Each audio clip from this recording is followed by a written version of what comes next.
This is Real News Media TV, coverage you can trust. Please like, share, subscribe, and hit the notification bell. Select all for daily news updates. Good afternoon, my Real News Media TV family. Welcome back to the channel for another news update for March 23, 2023. And in the news this afternoon, a Klansman Wandon gangster who urinated in courtroom found guilty. Ted Prince, the Klansman Wandon gangster who shockingly urinated in the Home Circuit Court, was this morning found guilty of contempt of court. He is to be sentenced on April 14.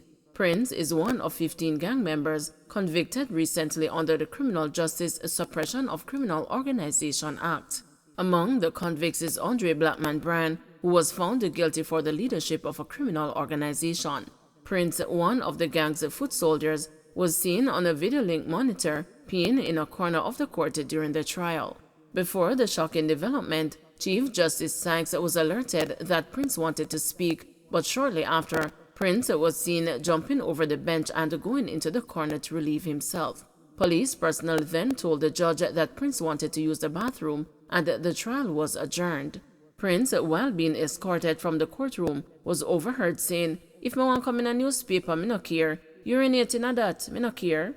The news was told that Prince had repeatedly asked the police officers to seek permission for him to use the bathroom, but was told to wait as the trial would break soon. Trelawny Parish Court closed after roof caves in. Court Administration Division has temporarily closed the Trelawny Parish Court in Falmouth following the caving in of the roof at the facility on Wednesday. Kadish Fletcher, Director of Client Services, Communications and Information at the CAD, made the disclosure to the news on Thursday. Fletcher stated that all matters which were being heard at the Trelawny Parish Court have been transferred to the courthouse in Duncans in the parish effective Thursday. The courthouse in Falmouth is housed upstairs at Trelawny Municipal Corporation headquarters. Jamaica gets mixed marks on U.S. 2022 Human Rights Scorecard. The government has underscored its commitment to protecting the rights of all Jamaicans in the wake of mixed marks from the American State Department on its performance in that area in 2022.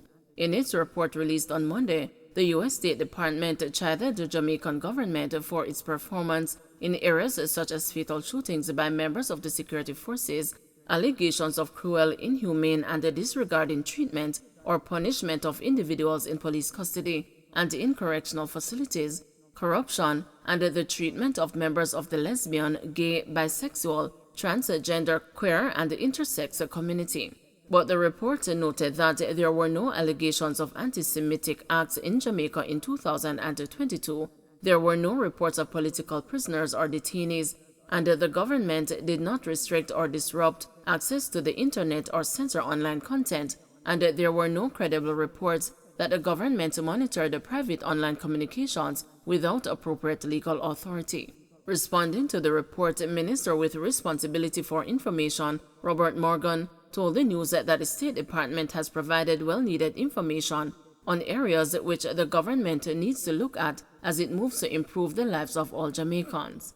The government of Jamaica continues to focus on the protection of human rights for all citizens. We are a developing country and we do have challenges, but the government has continued to work to address these challenges to ensure that we protect the rights of every single citizen, said Morgan. The State Department also pointed out that there were numerous reports during 2022 that members of the security forces committed arbitrary and unlawful killings, and there were hundreds of complaints of abuse and wrongful harm. The State Department report further noted that the total number of fatalities involving security forces, justifiable or otherwise, increased over prior years, with 131 reports as of December 13. The government filed extortion and murder charges against the several JCF officers following a killing in Kingston in July. The Independent Commission of Investigations investigated police for several fatal shootings, including shooting and killing an unarmed boy aged 16 in August. Comments in September by Deputy Prime Minister and Minister of National Security Horace Chang suggested that security forces should not hesitate to use lethal force and that taxpayer-funded services, including ambulance services, should not be expended on suspected violent criminals. But Morgan argued that fatal shootings by members of the security forces, the majority of which were found justified by income, reflected the reality of the state of the society, and that the government is implementing measures to address this. If you read the income report, you will realize that in the majority of cases where police interact with criminals is where incidents happen and have been highlighted in various international media. The fact of the matter is that the police have to protect themselves. We have to protect the lives of the members of our security forces, and in a country where the majority of murders are penetrated by gangsters and the members of criminal organizations, the police have a responsibility to protect the innocent. So we continue to work with Indicom. We continue to work with the members of the security forces to reduce the incidence of aggressive actions between criminals and the police officers, but the government and the police have to work to protect the lives of the innocent citizens, added Morgan. He argued that the report provides many areas of encouragement for the government, such as the freedom of information and the right to religious views. The government is committed to allowing the media, religious groups, and so on to express themselves in freedom. This is a democratic country and we guard our freedoms jealously.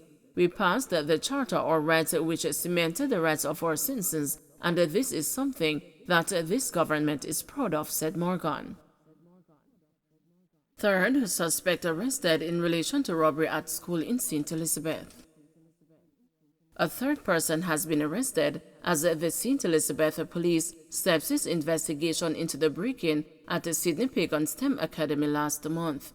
The person was arrested Wednesday during a police operation to recover the 65 tablet computers stolen from the institution, valued at almost $2 million.